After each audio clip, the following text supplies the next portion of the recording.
লোকে বলে জীবনে মেলামেশা করা অত্যন্ত আবশ্যক। এতে সম্পর্কের আধারও হয়, আবার ব্যবসাও চলে। কিন্তু সবচেয়ে বেশি গুরুত্বপূর্ণ হলো ব্যবহার।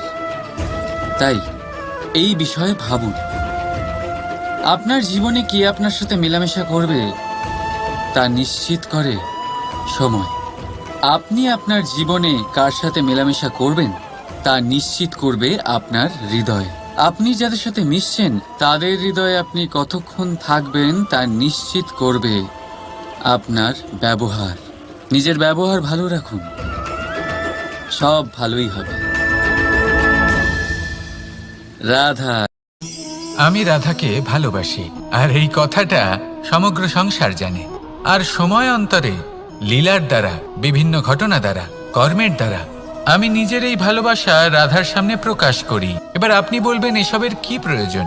রাধা কি এই কথা জানে না যে কৃষ্ণ তাকে কতটা ভালোবাসে? অবশ্যই জানে, কিন্তু এই যে ভালোবাসা তা মনে রেখে দেওয়ার জন্য নয়, তা প্রকাশ করার জন্য। আর বারংবার এই ভালোবাসাকে প্রকাশ করা উচিত, উচিত সময় এবং উচিত সুযোগ দেখে। কিরকম? এবার যদি আপনি প্রেমীর সাথে কোনো উৎসবে থাকেন তাহলে তার সাথে নৃত্য সঙ্গীত করুন। যদি ভিড়ের মাঝে থাকেন তখন প্রেমিকে সম্মান করুন, একান্তে প্রসাধন করুন। দুঃখের সময় তার হাত ধরে থাকুন, সুখের সময় আলিঙ্গন করে রাখুন। এই প্রেম যত প্রকাশ করবেন ততই এই প্রেমের বৃদ্ধি হবে। এই প্রেম আরো বেশি গভীর হবে, অটুট হবে। তাই এই প্রেমকে মনে নয়, আপনার জীবনে স্থান দিন। আজ আমি আপনাকে এমন 3টি বিষয় বলবো যা নিজের জীবনে আপনার করা উচিত নয়। প্রথম কথা, আনন্দে কখনো কথা দিতে নেই। আনন্দ আপনার যুক্তি হরণ করে, আর তারপর আনন্দে দেওয়া এই কথা পরবর্তীকালে গলার ফাঁস হয়ে যায়। দ্বিতীয় কথা, কখনো ক্রুদ্ধ হয়ে উত্তর দেবেন না। ক্রোধ আপনার বিবেককে লুপ্ত করে, ভবিষ্যৎ দৃষ্টিকে অন্ধ করে। কিছু মুহূর্তের জন্য জন্ম নেওয়া এই ক্রোধ আর ক্রোধজাত উত্তর ভবিষ্যতে সারা জীবন এক প্রশ্ন হয়ে দাঁড়ায়। আর তৃতীয়ত, কখনো দুঃখে সিদ্ধান্ত নেবেন না। দুঃখ আপনার ভাবনা চিন্তা করার ক্ষমতা সীমিত করে দেয়, আর দুঃখী মনে নেওয়া সিদ্ধান্ত সব সময় দুঃখই দেয়। জন্ম হয়েছে মাটি থেকে, যার ভবিষ্যৎ হলো মাটি। আর ভেঙে যাওয়ার পরে যা কি সেই মাটিতেই মিশে যেতে হবে, তার নিজের অন্তরে অহংবোধের উত্তাপ ধরে রেখে কি লাভ? এটাই হলো জীবনের একটি সার কথা, যেটা আমাদের সকলকে বুঝতেই হবে, শিখতে হবে, যাপন করতে হবে।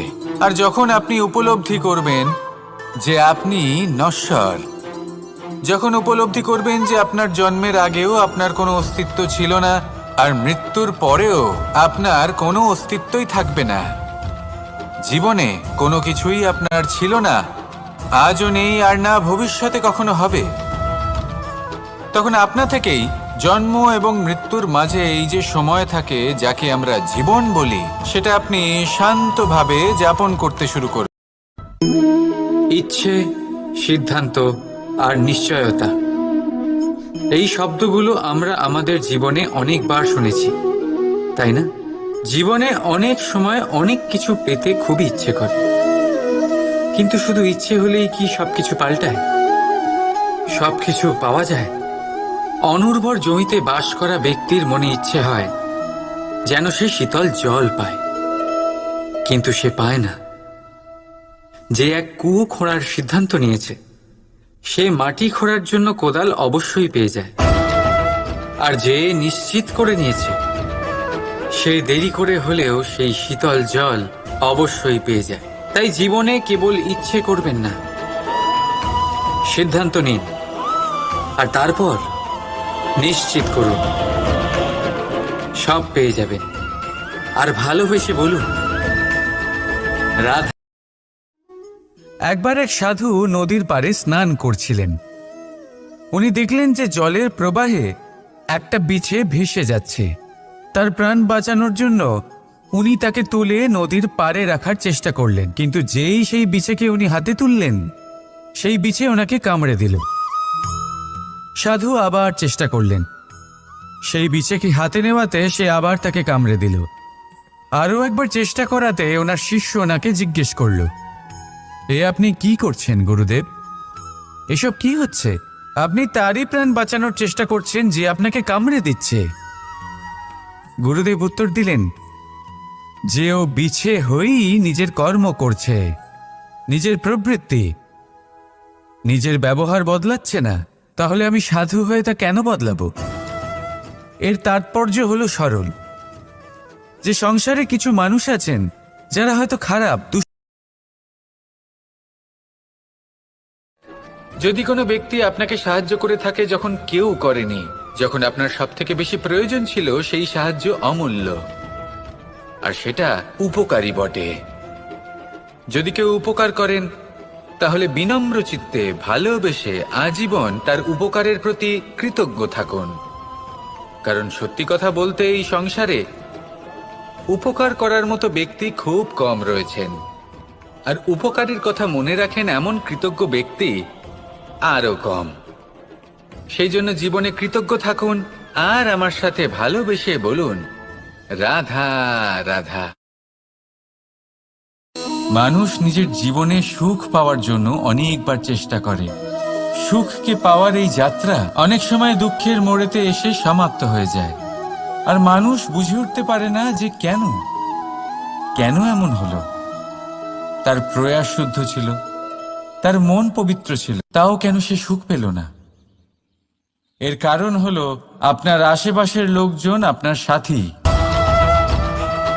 আপনি সুখ অথবা দুঃখের লক্ষ্য এনাদের থেকেই পান। তাই মনে রাখবেন, অনেক সময় আমরা দুঃখ এই কারণে পাই কারণ আমরা দুর্জনের ওপরে ভরসা করি, আর অনেক সময় দুঃখী আমরা এই কারণে হই কারণ আমরা সজ্জনের ওপরে সন্দেহ করি। যেদিন আপনারা এটা বুঝতে পারবেন যে কাদের ওপরে সন্দেহ করবেন আর কার থেকে আশা রাখবেন, সেই দিন আপনার জীবন থেকে দুঃখ চিরকালের জন্য চলে যাবে। রাধা রাধা। এই ফুল যখন গাছে থাকে তখন এই রূপ আমাদের আকর্ষণ করে। এই ফুল দিয়ে যদি আপনি মালা বানান, কোনো মূর্তিতে দেন, তাহলে তা সম্মানের নিদর্শন হয়। এবার এই ফুলই যদি আপনি বিছানাতে ছড়িয়ে দেন, তাহলে সেই দৃশ্য দেখে সেই সুবাসে আপনার মন পুলকিত হয়ে ওঠে। কিন্তু ভাবুন, এই পুষ্পই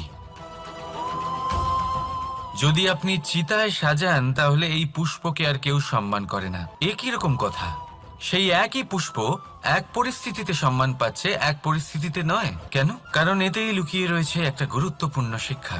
এর সারমর্ম হলো এটাই যে এই সম্মান ব্যক্তি বা বস্তুকে করা হয় না, সম্মান করা হয় সময় এবং পরিস্থিতিকে। এবার এই যে সময়, তা কখনোই আমাদের বশে থাকে না, আমাদের বশে থাকে পরিস্থিতি। আমাদের পরিস্থিতি কেমন হবে তার সিদ্ধান্ত স্বয়ং আমরাই নিই, আর যেরকম আমাদের পরিস্থিতি হবে সেরকমই আমাদের সম্মান করা হবে।